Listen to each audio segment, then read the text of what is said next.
Hai Fania, hai Jenny. Hai Lauselani. Hai Lauselani. Hai. Senang bisa berjumpa dengan Lauselani loh. Wah, Lauselani juga senang berjumpa bersama Fania dan Jenny. Dan pastinya Lauselani senang berjumpa dengan teman-teman di rumah. Kita sapa teman-teman dulu dong. Hai teman-teman. Hai Koko Cece. Hai Lause. Jenny juga berharap teman-teman Koko Cece senang hari ini karena kita mau bertemu dengan Tuhan Yesus dalam ibadah sekolah Minggu Smile. Tapi kita apa dulu ya Fania ya? Kita Doa. Iya, kita berdoa dulu. Yuk kita berdoa, sikap berdoa yang baik. Kita mau berdoa kepada Tuhan. Kita berdoa. Tuhan Yesus, terima kasih.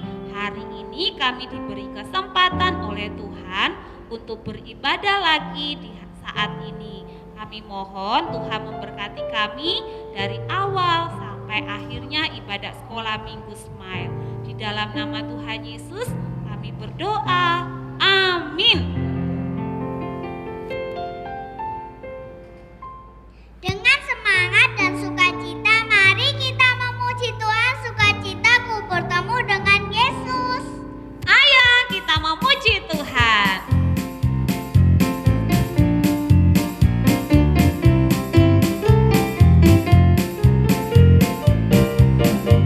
Sukacitaku bertemu dengan Yesus, ya Tuhanku. Ku memuji dan menyembah Tuhan Yesus. Hosananya sukacita bertemu dengan Yesus, ya Tuhanku. Ku memuji dan menyembah Tuhan Yesus. Hosananya ku angkat tangan puji Dia, sorak haleluya, haleluya. Ku angkat tangan puji Dia, sorak haleluya, haleluya.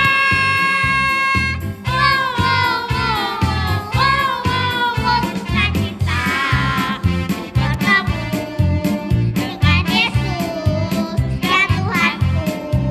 Ku memuji dan menyembah Tuhan Yesus. Hosananya.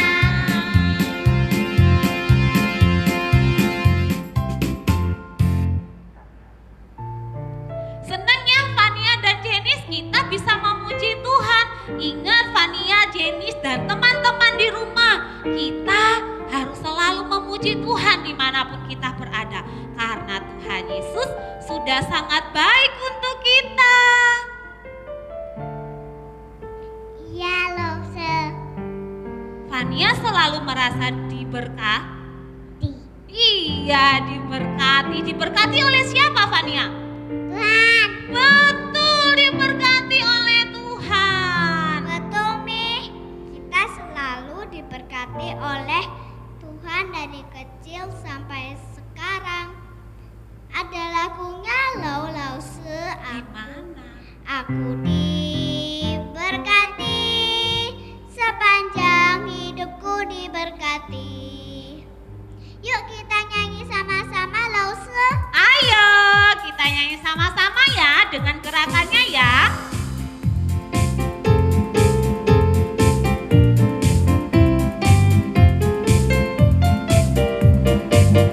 Aku diberkati, sepanjang hidupku diberkati.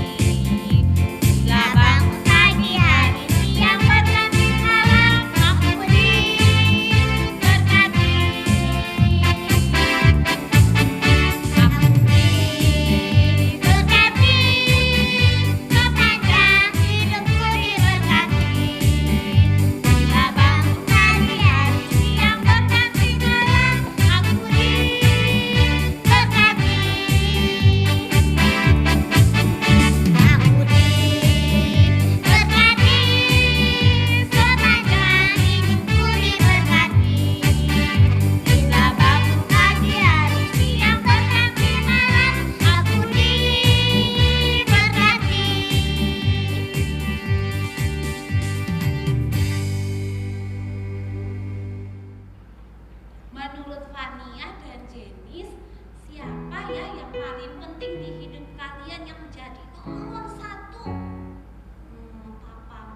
memberikan persembahan dengan QR code berikut ini.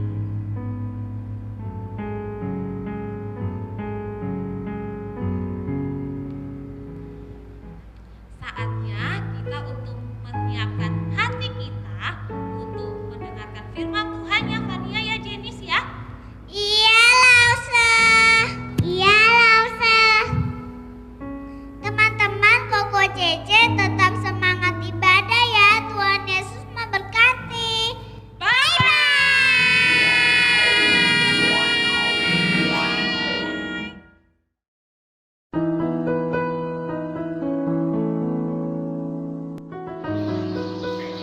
Selamat pagi adik-adik, senang sekali ya kita ketemu kembali. Sebelum kita mau mendengar firman Tuhan, mari kita berdoa. Tuhan, kami bersyukur untuk hari yang indah yang Tuhan beri buat kami. Kami mendengar firman Tuhan, Tuhan berbicara buat setiap kami, Tuhan menolong kami mengerti, dan Tuhan menolong kami melakukan dalam hidup kami. Berkati waktu kami, dalam nama Tuhan saya berdoa, kami berterima kasih. Amin. Nah adik-adik, siapa yang pernah terima surat? Oh jarang ya. Kalau zamannya Lose masih ada surat ya. Zaman sekarang mungkin kalian pakai WA, pakai chat ya, ngomong sama temennya. Dah. Kalau zamannya Alkitab beda lagi ya. Mereka punya gulungan ya, kayak gini loh. Bawa kira-kiranya ya. Gulungan kitab-kitab itu kayak gini, terus dia dibaca gitu ya, kayak surat ya. Makanya ada kitab-kitab yang ada di Alkitab. Nah, kita jarang membahas ini ya. Seringkali kalau sekolah minggu cerita tentang Daud, Musa, Goliat, kita sudah tahu ya. Tapi untuk kitab nabi-nabi kita jarang mendengarnya. Yuk kita belajar supaya kita lihat ternyata Alkitab ini juga banyak hal yang perlu kita ketahui bersama ya. Hari ini kita akan cerita untuk 4 nabi. Lose urutkan sesuai dengan kitab yang ada di Alkitab supaya kita mudah mengertinya. Yuk kita sama-sama lihat kitab Yesaya. Nah, siapa yang tahu Yesaya? Nabi Yesaya. Jarang ya, kita tahu ya. Tapi kitab Yesaya kita tahu ya, kita pernah dengar kitab Yesaya. Lah, Yesaya ini terdiri dari 66 pasal. Banyak ya, 66 pasal. Dan Yesaya ini banyak bercerita tentang hal-hal kedatangan Mesias. Kok lu tahu ya? Yuk kita sama-sama buka Yesaya 9 ayat 5. Yesaya 9 ayat yang kelima. Sebab seorang anak telah lahir untuk kita, seorang putra telah diberikan untuk kita. Lambang pemerintahan ada di atas bahunya dan namanya disebut orang penasehat ajaib, Allah yang perkasa, Bapa yang kekal, Raja Damai. Tahu ayat ini? Tahu ya, kalau kita Natal kita sering ya dengar ayat ini. Dan itu terjadi digenapi di perjanjian baru waktu kedatangan Tuhan Yesus ke dunia. Nah, pernah dengar lagunya ya? Seorang anak lahir untuk kita. Ingat ya lagunya ya? Kalau Natal kita sering mendengar lagu itu ya. Dan kita bersyukur bahwa itu dinubuatkan di Yesaya. Dan kedatangannya masih di perjanjian baru. Tetapi apa yang dinubuatkan, Tuhan itu menggenapinya. Luar biasa ya. Kalau kita semakin ini semangat ya bacanya ya. Yang dulu dijanjikan, dinubuatkan di Nabi Yesaya, waktu perjanjian baru kita melihat, oh dinubuatkan itu terjadi waktu kedatangan Mesias ya. Terus kita buka juga Yesaya 52 ayat yang ke-13. Yesaya 52. Ceritanya singkat-singkat supaya kalian dapat gambaran aja ya. Yesaya 52 ayat yang ke-13 sampai Yesaya 53 ayat ke-9. Kalau kalian baca semuanya ini dengan baik, itu berbicara tentang Mesias ya, Tuhan Yesus yang akan menderita. Nah, lihat ya, hamba Tuhan yang menderita. Berikutnya itu ya, yang di 52 Tuhan menyelamatkan Sion. Nah, lihat di 53, kalian kalau bicara lihat ya, 53 ayat yang kedua. Sebagai taruk ia tumbuh di hadapan Tuhan, sebagai tunas dari tanah yang kering. Ia tidak tampan dan semaraknya pun tidak ada, sehingga kita memandang dia, dan rupa pun tidak, sehingga kita menginginkannya. Ia dihina, dihindari orang, seorang yang penuh kesengsaraan dan dan yang biasa menderita kesakitan. Ia sangat dihina, sehingga orang menutup mukanya terhadap dia, dan bagi kita pun dia tidak masuk hitungan. Ayat yang keempat. Tetapi sesungguhnya penyakit kitalah ditanggungnya, kesengsaraan kita yang dipikulnya. Padahal kita mengira dia kena tulah, dipukul dan ditindas Allah.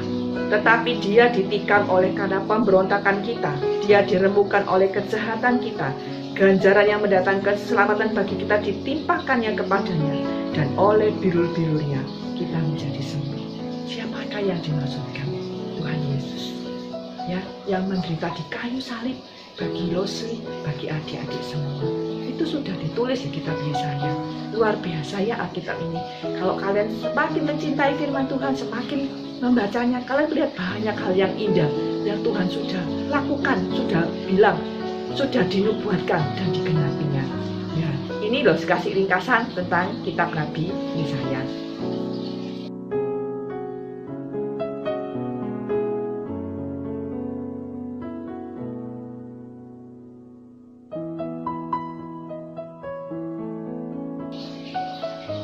Nah, setelah ini kita juga belajar kitab Nabi Hosea.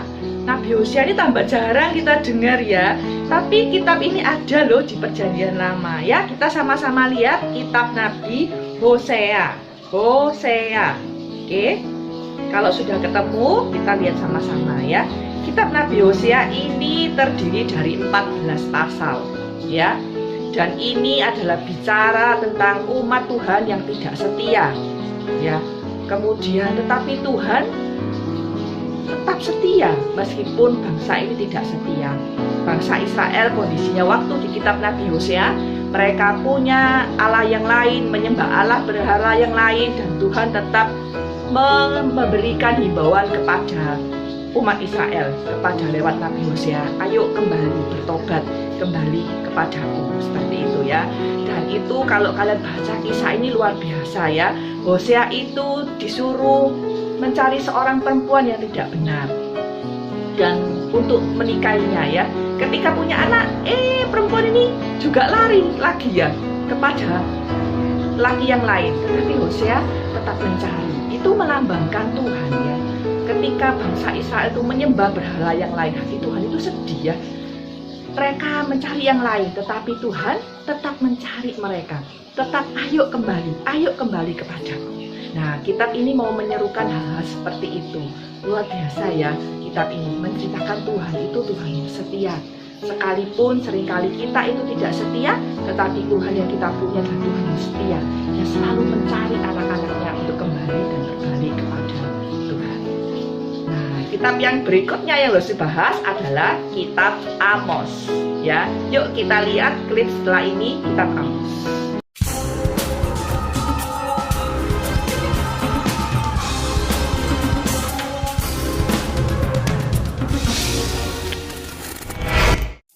Sosok Amos sebagai seorang nabi tidak begitu sering diangkat menjadi topik khotbah atau cerita sekolah minggu. Karena ia tidak memiliki kisah epik seperti Musa membelah laut atau Yunus, nabi sebelum dia, yang berada di perut ikan selama 3 hari. Walau demikian, Tuhan memakai Amos untuk melakukan sesuatu yang sangat penting dan relevan hingga saat ini, yaitu menegur kebobrokan moral dan menyuarakan buruknya kesenjangan sosial antara si kaya dan si miskin. Apa saja fakta menarik tentang Nabi Amos? Sebelum kita bahas lebih lanjut, yuk diklik dulu tombol subscribe-nya. Yang pertama, Amos berasal dari wilayah Tekoa di kerajaan Yehuda. Tekoa hanya berjarak 12 km dari Yerusalem. Dan pada masa Amos hidup, wilayah tersebut merupakan bagian dari kerajaan Yehuda. Saat ini, wilayah Tekoa atau dalam bahasa Arab adalah Tuku, merupakan bagian dari wilayah Palestina dan merupakan bagian dari desa Arab Al-Ta'amira. Orang Yahudi mengasosiasikan daerah Tekoa dengan orang berhikmat. Hal ini dikaitkan dengan kisah wanita bijak dari Tekoa yang menasihati Daud untuk menerima kembali anaknya Absalom. 2 Samuel 14. Yang kedua, arti nama Amos dan latar belakang kehidupannya. Nama Amos dalam bahasa Ibrani berarti beban atau menanggung beban dari Allah. Hal ini mungkin dikaitkan dengan panggilan Amos sebagai nabi. Ia adalah seorang peternak dan pemungut buah ara hutan, dan dia mengatakan bahwa aku ini bukan nabi dan aku ini tidak termasuk golongan nabi. Amos 7 ayat 14. Apa yang dikatakannya itu untuk menegaskan bahwa Tuhan secara khusus memanggilnya, walau latar belakangnya adalah orang biasa, bukan dari suku Lewi, para imam, atau rohaniawan. Yang ketiga, menjadi nabi di masa Raja Yerobeam II dan Raja Uzia. Amos hidup pada abad 8 sebelum Masehi, pada masa pemerintahan Yerobeam II dari Kerajaan Utara atau Israel yang saat itu sedang berada pada masa jaya, dan Raja Uzia dari selatan, yaitu Kerajaan Yehuda. Saat itu, Israel dalam masa jayanya karena berhasil merebut kembali beberapa wilayah dan menaklukkan kerajaan Moab dan sebagian wilayah Aram. Bahkan Damaskus, ibu kota Suriah pada masa itu berada di bawah kekuasaan Israel. Yang keempat, menyampaikan teguran atas penyembahan berhala dan kesenjangan sosial. Dalam kemakmurannya, Israel hancur secara moralitas. Mereka bukan hanya menyembah berhala-berhala, namun juga mengabaikan perintah Tuhan untuk menolong orang-orang miskin dan tidak menjalankan keadilan dan kebenaran. Amos dipanggil Tuhan untuk menegur Israel karena hal tersebut. Amos juga menyampaikan teguran dan nubuatan kepada Yehuda dan kerajaan-kerajaan di sekitar Israel seperti Tirus, Edom, Amon, dan Moab. Yang kelima, menubuatkan kehancuran Israel dan digenapi saat Israel ditaklukkan oleh Asyur. Teguran yang disampaikan oleh Amos tidak dihiraukan oleh Israel. Hal ini membawa kepada penggenapan dari nubuatannya, yaitu kehancuran Israel. Walau ia tidak menyebutkan negara mana yang akan menaklukkan Israel, namun pemerintahan Yerobeam kemudian ditaklukkan oleh kerajaan Asyur sekitar tahun 740 sebelum Masehi. Yang keenam, menubuatkan pemulihan Israel dan pemerintahan Sang Mesias. Selain menubuatkan kehancuran, Amos juga membawa pesan penting di pasal 9, di mana ia memberitakan pesan pengharapan akan pemulihan Israel. Namun, nubuatan pemulihan Israel ini mengacu kepada kedatangan Sang Mesias, di mana dia memerintah tidak hanya Israel, namun juga sisa-sisa bangsa Edom dan segala bangsa yang tersebut milikku. Amos 9 ayat 11-12. Yang ketujuh, masa pelayanan yang pendek dan kematian Amos. Masa pelayanan Amos sangat pendek, hanya sekitar 5 tahun saja, mulai dari tahun 760 sampai 755 sebelum Masehi. Saat pergi ke Betel, ia melakukan konfrontasi dengan Imam Amazia dan membuatnya diusir kembali ke Yehuda. Para ahli memperkirakan karena pengusiran tersebut, Amos menyadari ia tidak bisa memenuhi tugasnya untuk menyampaikan suara Tuhan kepada Israel sehingga ia menuliskan nubuatan dan penglihatannya. Ia kemudian tinggal di Yerusalem dengan beberapa pengikut setianya. Menurut sebuah tulisan apokripal berjudul The Lives of the Prophets, menyatakan bahwa Nabi Amos dibunuh oleh anak Amaziah, Imam Betel. Walau demikian, banyak ahli meragukan kebenaran catatan tersebut. Itulah 7 fakta menarik kehidupan Amos, walau memiliki latar belakang sebagai orang biasa, namun berjalan dalam ketaatan untuk menyampaikan suara Tuhan untuk kondisi moralitas yang bobrok dan kesenjangan sosial yang memprihatinkan.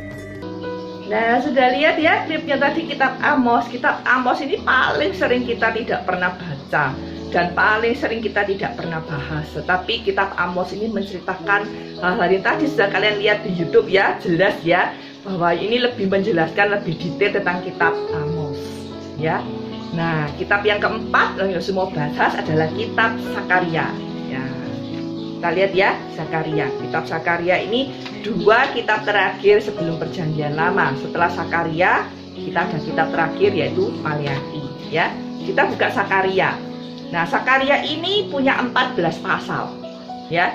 Kalau kalian lihat, itu adalah ayat pasal pertama sampai pasal ke-8 itu penglihatan-penglihatan. Kalian bisa lihat ya di Alkitab, pasal 1 sampai 8 itu semua tentang penglihatan-penglihatan. Kemudian pasal yang ke-9 sampai ke-14, kalian juga bisa lihat di pasal 9 di atas. Pasal 9 sampai 14 itu nubuatan-nubuatan tentang kedatangan Mesias. Ya, luar biasa ya. Kedatangan Mesias ini juga dinubuatkan di kitab Zakaria. Ya, luar biasa ya kitab ini. Kitab ini menggambarkan kedatangan Mesiasnya cukup panjang ya, dibahas di kitab pasal 9 sampai pasal yang ke-14. Mau lihat kalian pasal ke-14. Pasal ke-14 ditutup dengan kemenangan yang terakhir, Tuhan menjadi raja di Yerusalem. Ini janji Tuhan bahwa nanti adalah dunia yang lebih baik, yaitu surga ya. Dari Yerusalem yang baru, surga bertempat buat setiap kita.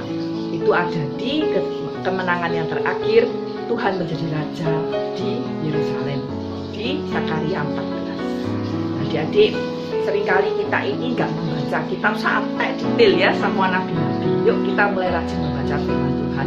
Yuk kita mulai belajar. Oh ya, ternyata banyak kitab-kitab yang belum saya baca.